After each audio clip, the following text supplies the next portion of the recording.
Local Outbreak with IPMNation.com. Joining us today, and he is over here on the couch. This is Preacher Mafioso. Did I say it? Did I get it right? Yeah, correct. Because I know you just by your name, but yes. So that is your stage name, as it were. The name you perform under. Yeah. Oh, I like it. Let's see your sweatshirt there. Oh, so it's, very cool. I like it. The Beatles. Yes. No, I dig it. Absolutely. Thanks. And you're from local here in the area? Yeah, actually, I'm here. I live here in Manchester. Some 5 minutes away from here. We'll play a song. Do you want to play that? Faji? Yeah, you want to play that? Yeah. I really like that a lot. It's very, very catchy. All right, thank you. Where does the name come from, by the way? Preacher Mafioso. Where? Oh, so I grew up from a Christian background. Yeah. And a church boy, and got to a certain time of my life where I kind of fell off, and I, both sides of the coin, basically. So, I was a youth coordinator with a lot of youth groups and also in church and stuff. Yeah. So, the name Preacher Mafioso actually gives the light of who I am. Preacher from like maybe a spiritual or religious aspect of things. Yeah. And also mafioso, being a street kid, so it's a combination of both sides of the coin. So it's easy to just stay on one side of the aisle and say, oh, this is what life is. But I think what makes life really whole or robust and meaningful is when you've been on both sides of the aisle, so you could compare notes, So that's the name. Just basically gives an insight of my life as an individual. The good, the bad. Yeah. Still trying to figure out the ugly though, but the good, the bad. So Preacher and Mafioso. So it's I coin both words together. So some people call me Yoso, and some people say, "Oh, Preacher Mafioso." So that's the story though. Yeah. Oh, very cool. By the way, our the gentleman who just walked in, that's Easy G. He's our entertainment reporter. Oh wow, cool. He's a good person for you to meet. He's very powerful in the entertainment industry. Oh, nice. How you doing? Yes. All right, so let's give this a listen. This is Faji. Am I saying that correctly? Yeah, Faji. Yeah. What does that mean, by the way? So it means where I'm from. Faji means celebrate. It means party. It means have fun. It means life. It means dexterity. It means everything that has to do with being happy and just celebrating. It's an Afro tune. Very cool. All right, Thank you. we'll give this a listen, and then we'll come back and chat some more. All right. Here we go. We do for a Millennium Club. I began with you, not a Bob. Baby girl, me no have time for waste. Bring your finger, put the ring for the place. Ride along, girlie, make you wine for the bass. Make you dance for the wine for the rock in the bass. Look, I'm the man for you, yeah. But a lot of girl, but it can't be compared. Anytime you hear all my fears disappear. Wanna love you, but I don't want to suspend. She know you're with my dancing, my baby, yo. Lady, my bless you, body, yo. Sugar and spice, I got money, yo. $1 pound, so my girl, yo. She after cat queen, she not a Barbie. But the mother girl, I am in the fashion. Book down boy, we don't like the fashion. You up a bam bam for the love falling. African queen, she not a Barbie. Really with to find me daddy, Barbie. Book down boy, we don't like the fashion. You see the girl, you kill it, boy. Focus on me, me can focus on you. Hey, this cafe gone, what the they gonna do? Something like a drink, girl, you always gonna do. Me wanna have you know that me falling for you. That's what you do. Work, give me work, like Rihanna. Nafico cook here, city boy, it's a stinger. Girl with designer, Fendi and Prada, Tiffany Amber, Dolce and Gabbana. Yambo, go on, son. Kia, go on, son. Ah, with it, go on, son. When we stepping out the place, go on, son. Every man dancing, my baby, yo. Lady, my bless you, body, yo. Sugar and spice, I got money, yo. $1 pound, so my girl, yo. She African queen, she not a Barbie. But the mother girl, I am in the fashion. Hook down boy with a like a fashion. You up a bam bam for the love falling. African queen, she not a Barbie. Couldn't wait to find me daddy, Barbie. Hook down boy with a like a fashion. You sweet little girl, you kill the body. I know Babylon one see I and I feel ball and Nicaraguans every day. I know Babylon one see I and I feel ball and Nicaraguans every day. Babylon one see I and I feel ball and Nicaraguans every day. Babylon one see I and I know that I've been here. It shows anytime I fall away. You don't have to feel sorry. You're wonderful, kind. You're too pretty, but gotta love yourself. Gotta ready to love you steady. I think you're with you on the body. With the fine melody. Down right with it like a fine. You're thinking about it. I think you're good. You don't have to feel sorry. You're wonderful, kind. You're too pretty, body.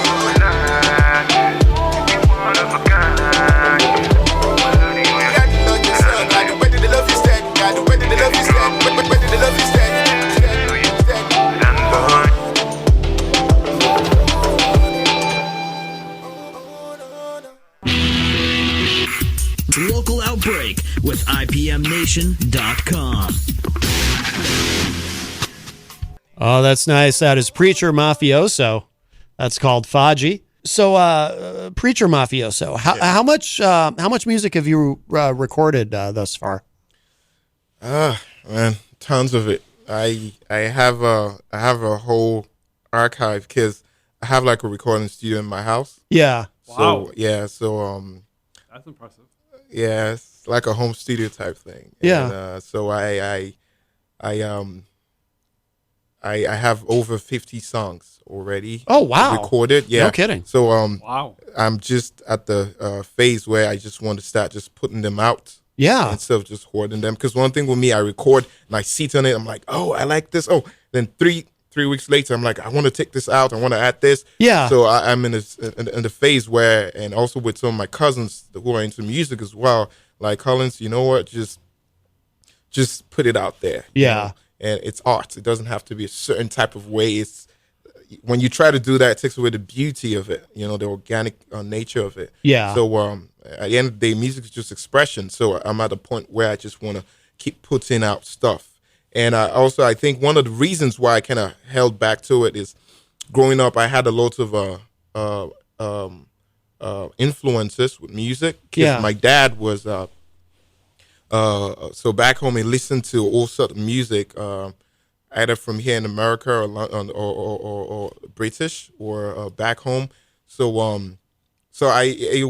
it was crazy because he had like a library of vinyl.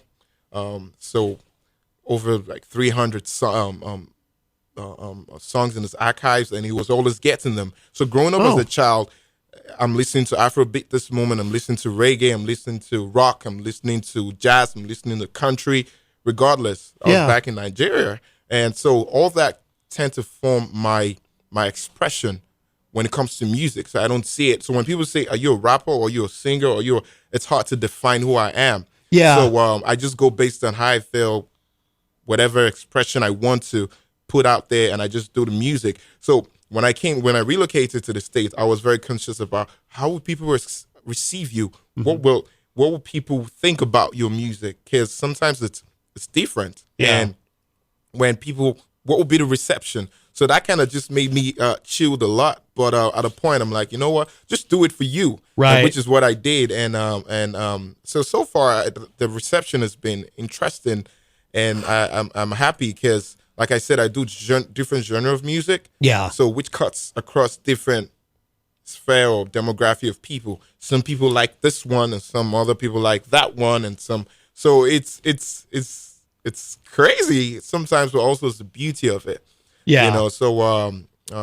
So yeah, I have way too many songs. Sometimes when you listen to this and you listen to another one and it says it's the same guy, you're like, no way, like there's no correlation. How can he do this? Right. So it's like it's one of the songs that I featured a girl. She it's her name spelled weird, SH3. I noticed. Yeah. It's called Off-White. Yeah. It's totally different from like Faji that you just played. And when I came to the States, back home, we had this preconceived notion of what America is. Yeah. It's heaven, you know. We see the music videos, we see the news, we see pop culture. Like, I want to go to America, you know? Right. And you come and you're like, And then you meet Easy G, and it's like, oh, jeez, this is really what it is. Oh my he's a god, great guy. and you come and you're like, And they cancel everything. you come there, and the stock market is going down. This coronavirus can't even fist bump, you know? It's like that. Okay, so you were talking about coming to America and how you have this idea of what America is. Yeah. And then you get here and it's totally a little different. You're like, okay, did I miss my plane? Did I miss the memo? You know, it's and which goes a long way to, I think the rest of the world, you know, it's really very misinformed when it comes to what an actual life here in America is. Yeah. So you're back home, you think everything's all rosy and all that, but it's really not. Don't get me wrong; it's a great country, but it's not. Yeah. It's not what it's. There's a lot of fantasies, you know, stories that we romanticize about what America is, and when we come here, it's really not.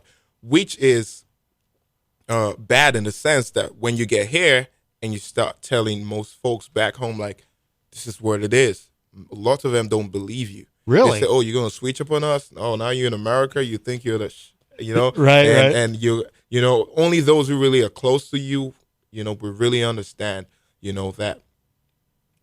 I mean, when America, you make money, or you make a living, let me say, but you got to earn it. Yeah. And I remember back home, I never had to leave around the clock. Back home, we freestyle things. You wake up not knowing what the next minute will be, you know. Interesting. So which for me, it's a beautiful way to live, because you don't predict. You just wake up and this minute could be this and this minute could be. But here in the States, what you're going to do tomorrow, you already know. What you're going to do next week, you already know. So it takes out the funk. It takes out the beauty of existing.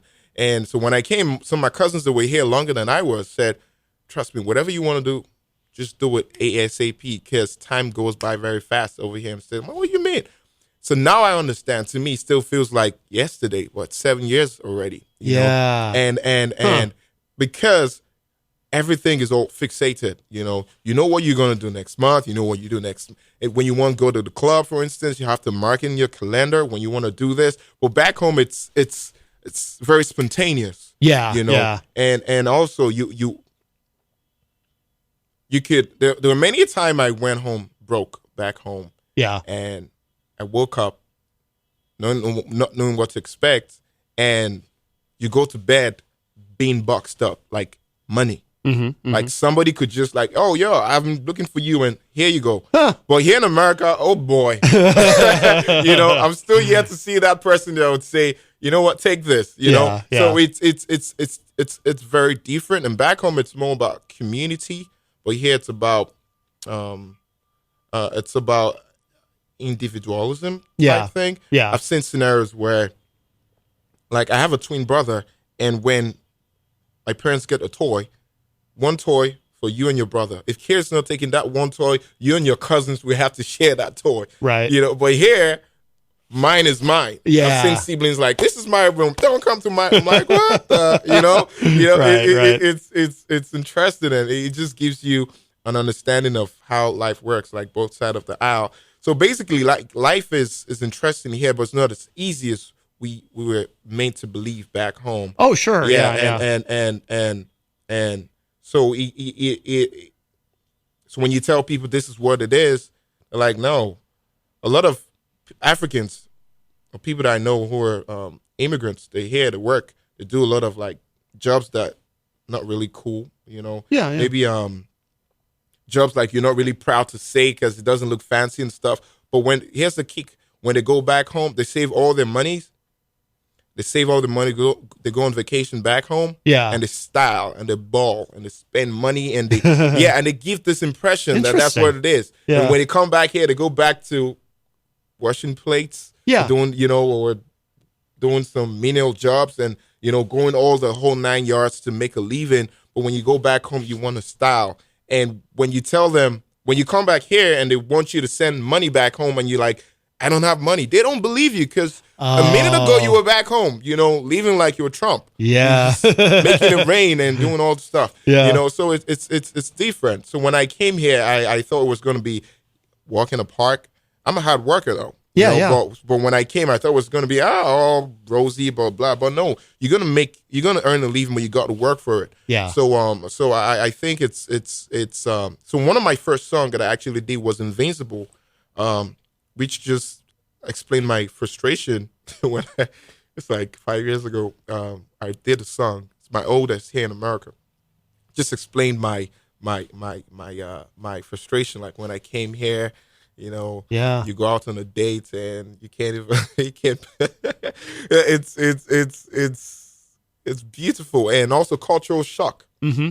Back home, when you tell when you say oh, you're a big boy, you're a big girl, it means you have money. Yeah. It means you're boxed up, like you're financially okay. Yeah. My first dates in America, I went out with this girl, went to a restaurant, we're seated, and when it was time to pay, I had some change I brought from back home, so I still had some few money. That was way before I got broke, because I eventually got broke. It was crazy, So we went out, and it was time to pay, and I offered to pay, and she was like, "No, I got this." I'm like, "I'm African. Where I'm from, the guy, like, you pay." Yeah. So she was like, "No." I'm like, "Come on, no, I'm sorry, culturally, because." Said no, I requested a date, so I'm going to pay. Yeah. So I'm like, okay. So I put my money back. And so when the waiter came and all that, so she paid and stuff. So I said, oh, you're a big girl, huh? Oh my God. The first, when I knew there was a problem in Haiti, it was when I knew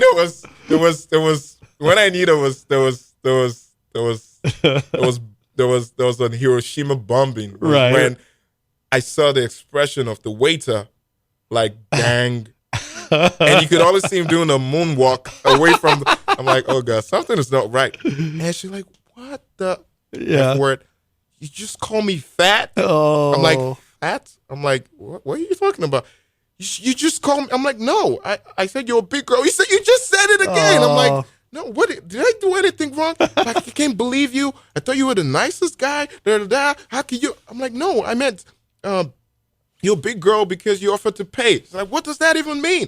I'm like, where I'm from. Yeah. When you say you're a big boy, you're a big girl means you have money, you're loaded. She's like, is that what you're saying? I'm like, yeah. But you don't mean I'm fat? I'm like, no, I didn't say you were fat. Right. Then she said, okay. Then she said, I'm like, oh my God. That was when the waiter guy came back. Yeah. I was so mad at him. I'm like, look at you. Now you want to come back and like. So he walked away. So when I go home, I told my cousins, and they were all laughing at me. I'm like, why are you guys laughing? And they said, one thing you don't tell a girl in America, big, fat. Right. I'm like, oh yeah? They're like, yeah. They don't, like, people don't mind any insult, but calling them, I'm like, which is kind of crazy because back home, when you tell a girl like you're fat, like you're big or whatever, it's a compliment. Oh, really? Yeah. Yeah. So when you tell a girl that, she's like, yeah, I eat good. Yeah. So coming here, it's just the things you say back home, which could fly, and things you say here gets you in trouble. Yeah. And so you have to just learn how to. So it was a lot, soaking everything in. Yeah, of course. And trying to balance it. Oh, yeah. And also, we were colonized by the British, like America was, but I think we still have a lot of the British elements with the way they call things, the way they say things. Oh, okay. And yeah. so which and doesn't you can hear it in the way you speak, obviously, too. okay, Yeah. So which doesn't really translate anything here in the States. Yeah. Like a flashlight, for instance, we call it a torchlight. Oh, okay. Yeah. So I was in a scenario where I told someone like, "Oh, do you have a flashlight?" I got like a torchlight, and the guy was like, "A torchlight? Yeah. You're black." This was a white guy. I was like, "You're black? What you a KKK? What you doing with a torchlight?" I'm like, "What are you talking about? I need a torchlight. I need it." He said, "Torchlight? You don't need a torchlight. You don't say that." I'm like, so I had to bring out my phone and I Googled it. And I'm like, "This is what I was like. Oh, a flashlight." I'm like, yeah. "Oh, so what you guys call it over here?" So it's been tons of times where you say something and it's totally different with what it might mean here in America, and so. At the time, it was very stressful. Yeah. Because you don't know what to say that's going to offend someone. and all that. Back home, you could say someone is older, you could say sir or ma, hi, excuse me, sir, or excuse me, ma. Yeah. Especially in the school institution, like okay. schools. Yeah. One of my professors, when I said thank you, sir, she was like, no, call me by my name. Don't call me sir.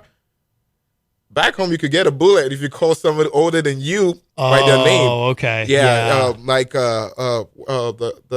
man that just left. What was his name? What's his real name? We call him Easy G, but his real name is Eric. Eric. Okay. Yeah. If it was back home, I couldn't have in a billion years say Eric. Really? Oh no, never. Yeah. It's not even possible. I couldn't do that. Yeah. Because he's in his. I think he's coming up on 70. 70. Okay. Yeah, there you go. So even if it was 50, I couldn't call him by his name. You'll have to, So when I came here, I was forced to, go with.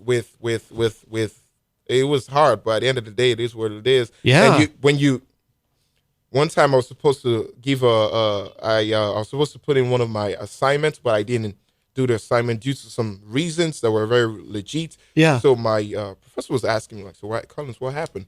So I was talking to her, but I wasn't staring to her in the face. I was looking somewhere. It's like, you're lying. I'm like, no. I'm like, say, what? You look me in the face? I'm like, no, I can't. So like, look, I'm like, culturally, where I'm from, I can't look you in the face. Interesting. Yeah. Really? Yeah. But here, when you do that, they say you're lying. But back home, an older person, you can't just stare them dead in the eye. No kidding. No. So it's. That's fascinating. Now I'm breaking a lot of that. I haven't been home in 7 years. Yeah. So I know when I go back home, there's gonna be a lot of rebirth. Yeah.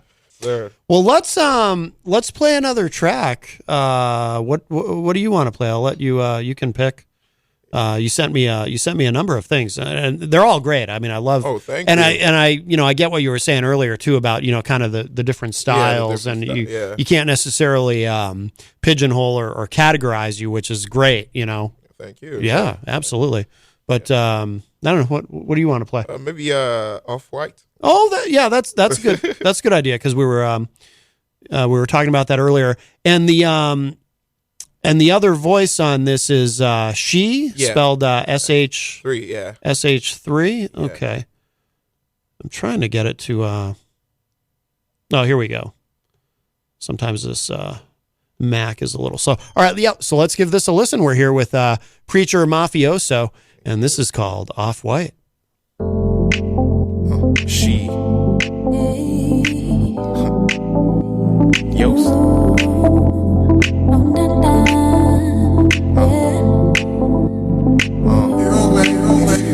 Yo, You might think I love you, yes I do.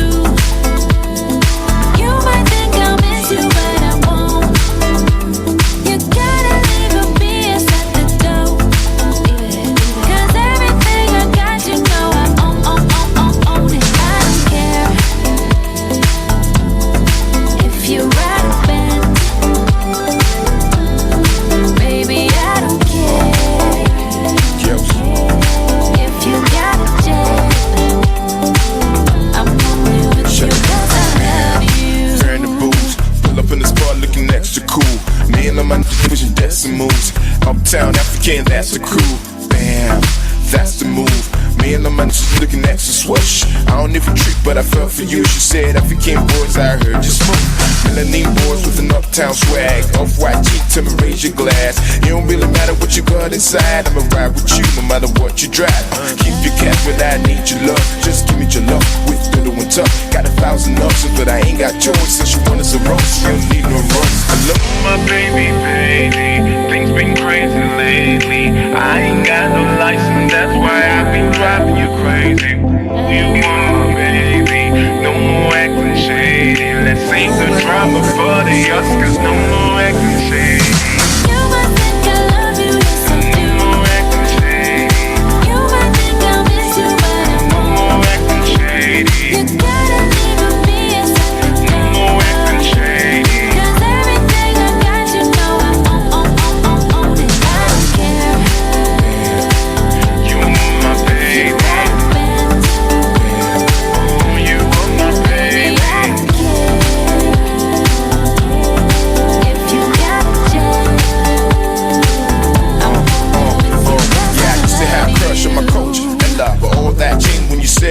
Hold up, gotta keep it 100, don't pretend. Hold up, my love ain't something you can buy. Hold up, she easing impressed by the flex of the legs of the bands and the fence and the checks. Nope, hello, hi, I'm the guy. Far from ambition, the boy with the bag. Baby, it's alright, I think about you every time. I just really wanna make you mine, make me wanna take you home to the motherland. Jump over with a London swagger. Young brother, move that dope. Young brother, move that dope. Baby, I thought you know. No, my baby, things been crazy lately. I ain't got no license, that's why I been driving you crazy. Who you want, my baby? No more acting shady. Let's save the drama for the Oscars. No more acting shady. You might think I love you, yes I do. No more acting shady. You might think I miss you, but I No more acting shady. You gotta leave with me and set the No more acting shady. 'cause everything I got, you know. I don't care. You are my baby. You are my baby.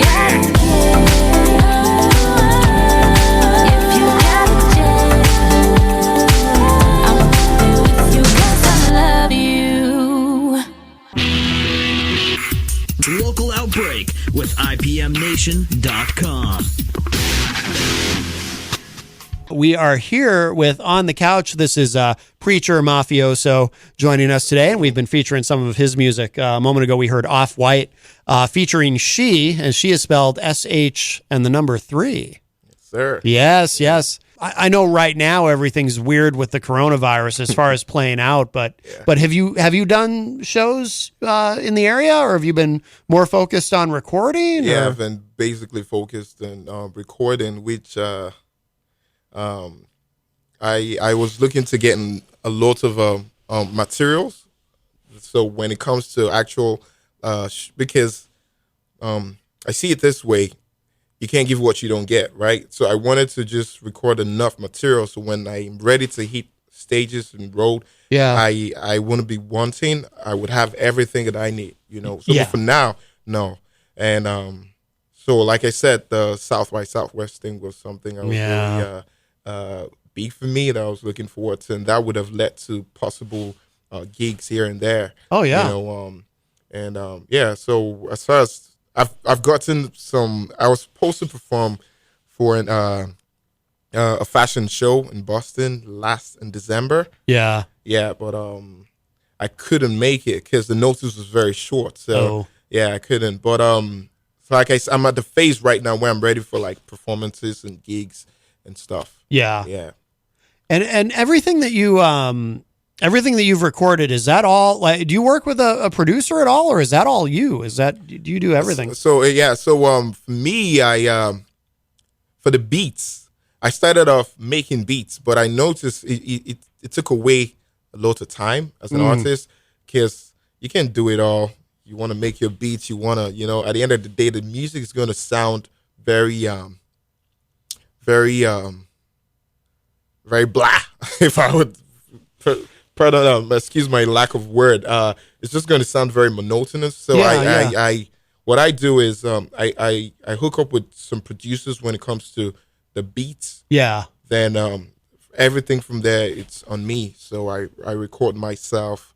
I mix and master my stuff and all that. So yeah, as far as production is concerned, I get the beats, then I produce myself. And sometimes if I feel I need an extra hand or a third or second, fourth ear, or I need somebody to be with me so I could vibe with, I have a couple of people, like one of my cousins, Raspy, is my go-to guy.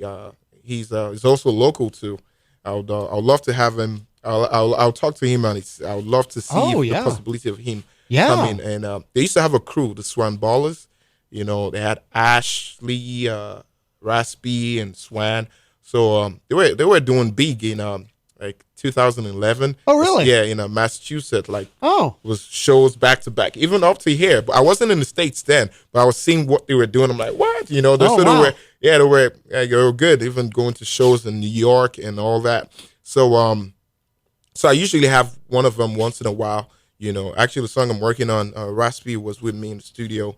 You know, so we could just bounce off ideas. Yeah. So yeah, to your question, I try to at first give it out to people to mix and master and stuff, but when it comes back, it doesn't sound like what I heard initially. Yeah. Because music, it's unique to you to an Right. extent. So sometimes it's hard to get people to interpret it the way that you hear it. Yeah. So I had to go through the 9 yards of learning how to mix and all that, so that way I could really express myself based on how I feel. Yeah. I mean, was it difficult to, like, in terms of mixing and stuff? I mean, was that difficult to learn, or did that kind of come naturally to you? Because some people seem to just have a natural facility for that, and others can't do it. Like, I've known musicians who can, record and they sound great and write lyrics and everything, but they don't understand mixing. The dynamics, it's different. I think you could be a natural, but it still doesn't mean you don't have you wouldn't have to learn the basics. Yeah. You have to. But as far as that is concerned, some people, like you said, some people are natural, and some people just don't want to touch it. Yeah. Because it could be time consuming.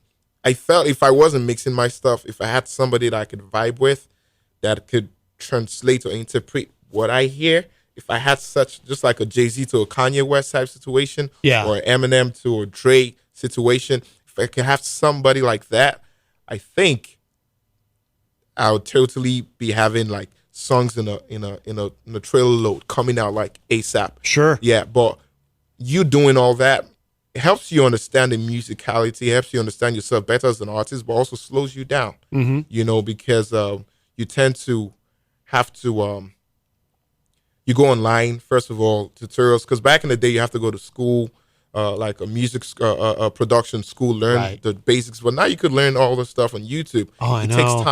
It takes time rather, and the crazy thing is, you watching a tutorial tells you do it this way, and like, oh, you watch another tutorial that comes totally opposite. You're like, okay, who do I listen to? Right, you know, yeah. and because it works for this guy doesn't mean it's going to work for you, because sometimes there's a lot of things that's different. The style is different. The music is different. The acoustic is different. You as an artist, you're different. So because it works for you, cannot.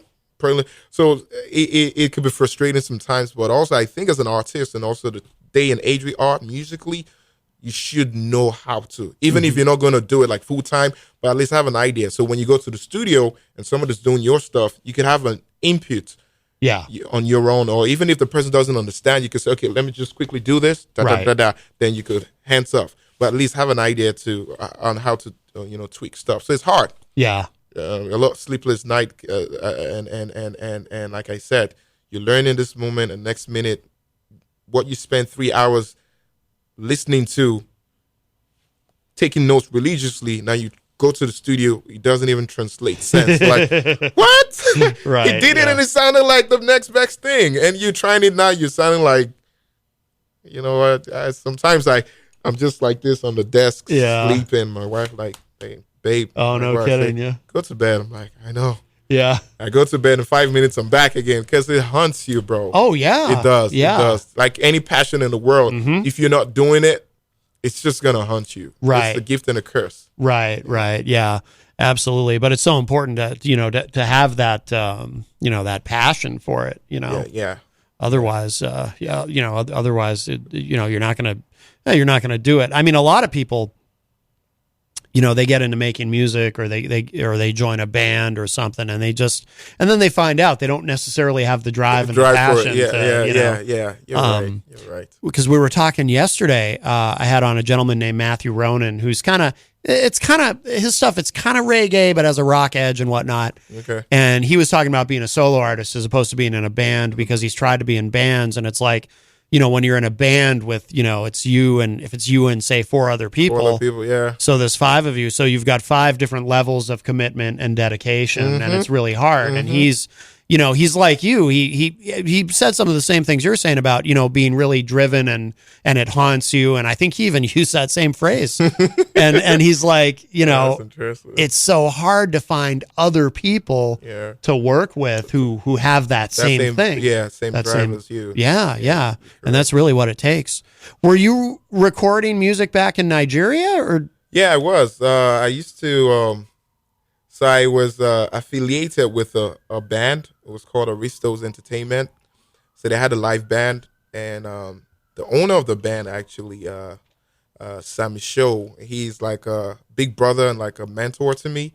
he was also like the music director in church. Oh, okay. So he came from a very very very very very very seasoned line of musicians, you know. So he took me under his wing. So I happened to manage one of the live bands that he had, and also he was in a band too that was more of an international band. They were touring the world. Okay. There was this guy named Lagbaja. He's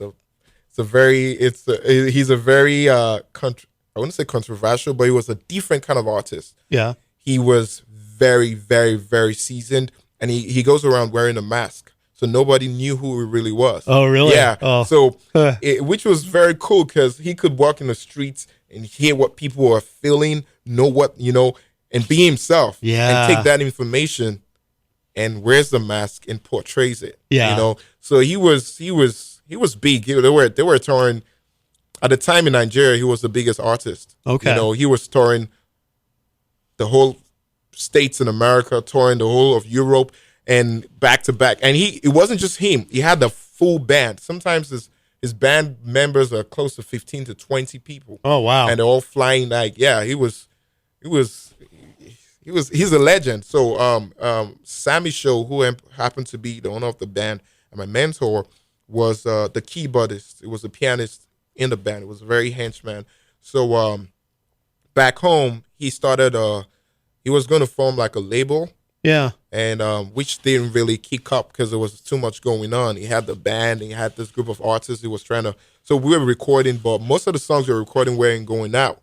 Yeah. And some of us got frustrated, like, yo, we just gonna keep recording and like, Right. what's going on? It's like gathering dust. So Yeah. some of us left, and which it was sad because before the music we had a relationship, Yeah. but the other guys weren't too happy, and I understood.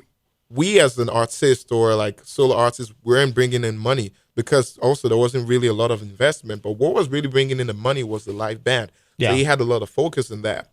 So the scale wasn't really balanced. So yeah, as I was back home, yeah, we had songs. Some of the songs were really doing good on a national level. Okay. So when I came here, it was just solo. I was solo back then too, but I was with a crew. Yeah. Yeah. Because it was easier to promote. So what he did was a group of artists come together under a flagship, not a group, but you do a song together. So we promote that song. So when we promote the song and people know the song, it tickles people's interest. Like, oh, who's this guy who did the first song? Who's this guy who did the second verse? Oh, I like this guy better. Yeah. So that way people tend to like follow the individual artist in the song. So that way you could spend maybe $5,000 promoting one song, but 5 different artists. Right. As opposed to $5,000 each on each. So Yeah. so that was the strategy. So when I came to the States, I just wanted a new set of stuff, a new Yeah. set of song, and all that. And so that's what it's been. So yeah, back home I was really into music. As a matter of fact, one of the homes I was living in, there was always live performances going on. Yeah. You have a trumpeter banging, blowing the trumpet in the other room. There's a drummer, live sessions and rehearsals, gigs, performances, like campus tours and shows and Yeah. stuff. So it was interesting. So I came to the state. When I came after 1 year, most of my fans were like, "What's up, Preacher Mafioso? We thought when you come to America it was gonna be the next big thing. It's 1 year now, nothing." I'm like, man, it's a different ball game. Right, right. America is, and it's crazy, slowly but surely, and I know eventually we will prevail. But yeah, so I just keep doing the music. Yeah. So I believe success is when opportunity meets preparation. So when the opportunity comes and I'm prepared, success. I don't want the opportunity to come and I'm like, and I'm not prepared. Yeah. Because I just keep doing all the songs. So when the opportunity comes, I'm ready to write. So leave Yeah. ready, basically. There you go. Yeah. But I'm curious too, because I'm such a radio nerd. In Nigeria, is it like it is here? Is radio like it is here, where you have a rock station and you have a country station and you have a hip hop station, and is it that same? Yeah, kind of it's getting there now. Yeah. But mostly they just usually make like urban radio stations. They Okay. but there's some local station that do like traditional local songs. Okay. Yeah, like in a certain dialect, depends on the states that you go to. Yeah. Because Nigeria, man, it's one country with like close to 200 million people.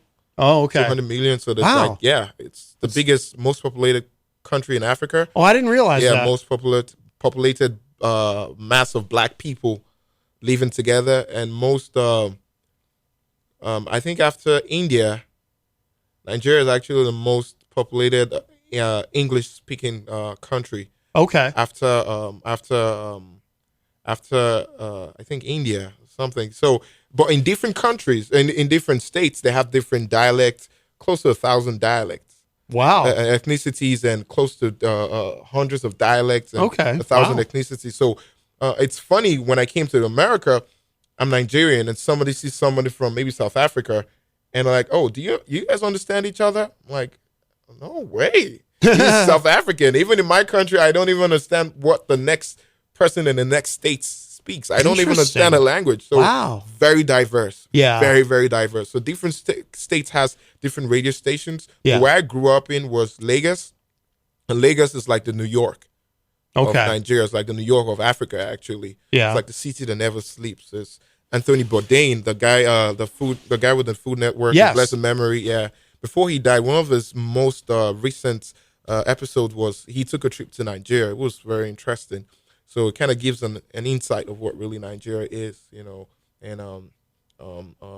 so it's a beautiful place. So we have lots of radio station, urban states, and now a lot of people are just popping them out left, right, and also with the age of internet, we have a lot of internet radio stations. Oh, yeah. Yeah. Yeah, and also, actually, for a fact, I just remember it was like 10 years ago. I went to be an OAP, on air personality, a radio presenter. I went for, it was a talent hunt show.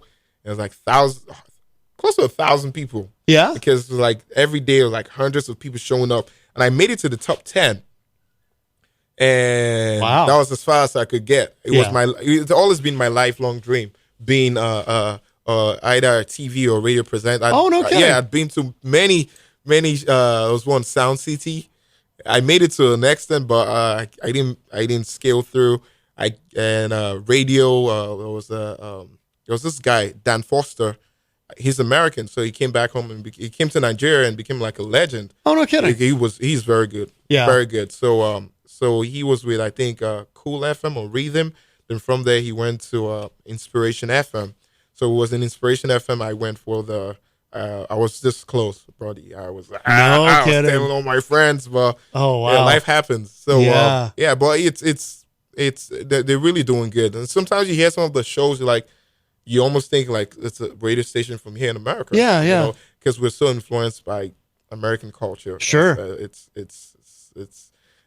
not even funny how much influence. Was it Cardi B? She was back in Nigeria a few months ago. She was in a club. You would almost think she was, and Nigeria is one of those few countries where if you leave, say, United States or London or wherever, Yeah. and you go and you could hang out and you could feel like you're here in America. Really? Yeah. It's not everywhere though. Like some certain areas, like sure. in Lagos, but you just almost feel like you're at home. Oh, that's interesting. And, and also because here in Nigeria, there's a lot of here in the States. Nigeria has the most educated immigrants Okay. in America, and in London, because obviously England, used to be a British colony. Yeah. So there's a lot of Nigerian immigrants in England. It's like we have the same time zones, like 6 hours, same distance from here to flight distance from here to Vegas. Back home, people go to parties, like you go to a wedding from Nigeria to England and come back on the same day. Really? No Yeah, kidding. it's that Oh, crazy. wow. So there's a lot of influence, Western Yeah. influence. So sometimes you could be hanging out with a guy, a friend, or whatever today, and hours later you check his status. Oh, he's in London.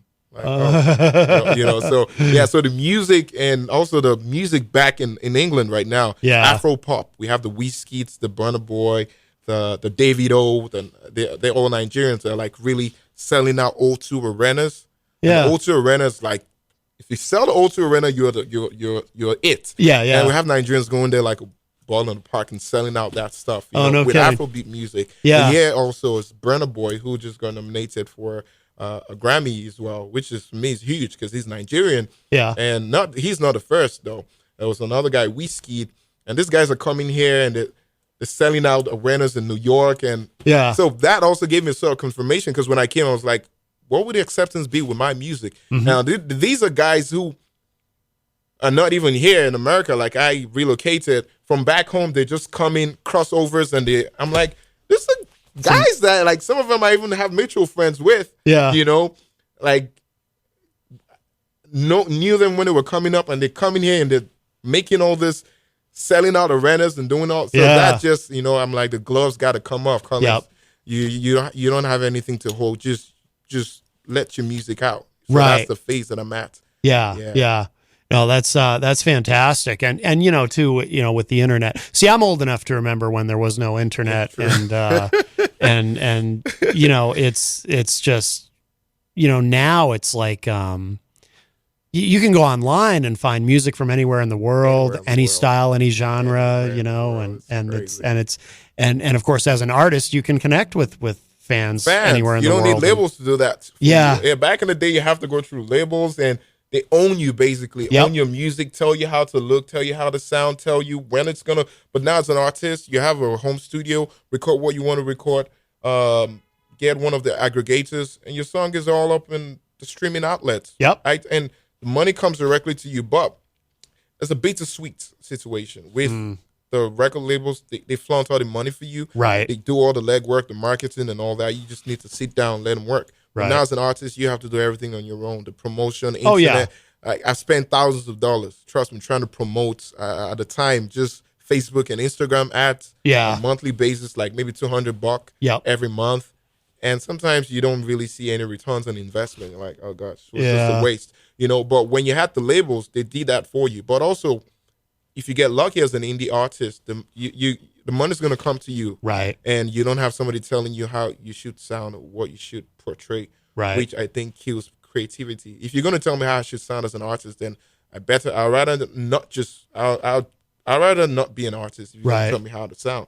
Yeah. You know, so I like the fact that anybody could do it. And also, there's a flip side. Now, anybody that has access to it just, sometimes you hear some songs, you're like, oh my God. right. What the heck? Yeah. Oh, I know. But there's some, I mean, with labels too, like there's some horror stories too, you know, there's sometimes artists have really awful experiences. Yeah. Some of them have the names, but they don't have the money that's commensurate to who you. Some of them don't even have. Most of them don't even have. Don't have masters to the songs. Right. And which for me, I'm like, you know, so they just have the name, but you see them, they don't really. They can't live up to expectation because the labels are just.